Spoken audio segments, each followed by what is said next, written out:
Hello students, अगला जो doubt आया है, अगला जो क्वेरी आई है वो फ्रिक्शन की है। तो आप लोग अपने प्रश्नावली में क्वेश्चन नंबर 20 देखिएगा कि 400 न्यूटन भार का एक पिंड 30 डिग्री पर झुके एक नत समतल, एक पिंड है जिसका भार 400 न्यूटन है, वो एक 30 डिग्री इंक्लाइंड प्लेन पर रखा हुआ है और वो इंक्लाइंड प्लेन रफ सरफेस है और वो सीमांत संतुलन में है। सीमांत संतुलन लिमिटिंग इक्विलिब्रियम की स्थिति में रखा हुआ है।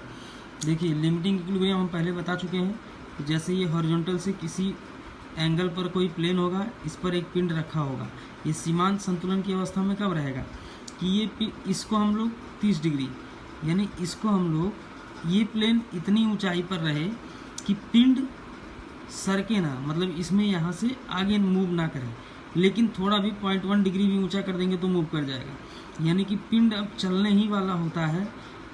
तो वही कंडीशन होती है लिमिटिंग कंडीशन की। ठीक, पिंड अब चलने ही वाला है, चला नहीं है लेकिन। ठीक, तो पहली कंडीशन क्या है कि सीमांत संतुलन की अवस्था में रखा हुआ है, यानी कि इसका भार 400 न्यूटन यहाँ पे।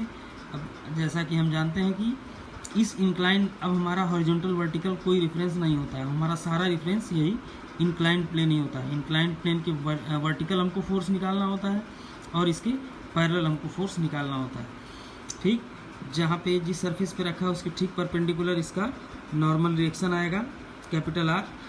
फ्रिक्शन की बात आती है तो लिमिटिंग कंडीशन में हमेशा फ्रिक्शन ऊपर की ओर रहता है, क्योंकि पिंड चलने ही वाला होता है और पिंड जिधर मूव करने की, पिंड के मूव करने की टेंडेंसी जिधर रहेगी उसके अपोजिट डायरेक्शन में फ्रिक्शन होगा। तो एक कंडीशन हमारी यहाँ बन गई। दूसरी कंडीशन क्या कहती है कि समतल का झुकाव 45 अंश कर दिया जाए, यानी इस 30 डिग्री को हमने बढ़ा के कितना कर दिया, 45 डिग्री।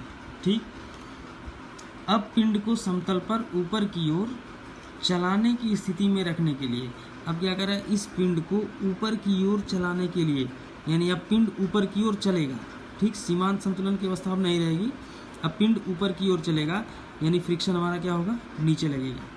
ठीक, समतल पर ऊपर की ओर चलाने की स्थिति में रखने के लिए समतल से 20 अंश के कोण पर कितना बल लगाना आवश्यक होगा, यानी हमको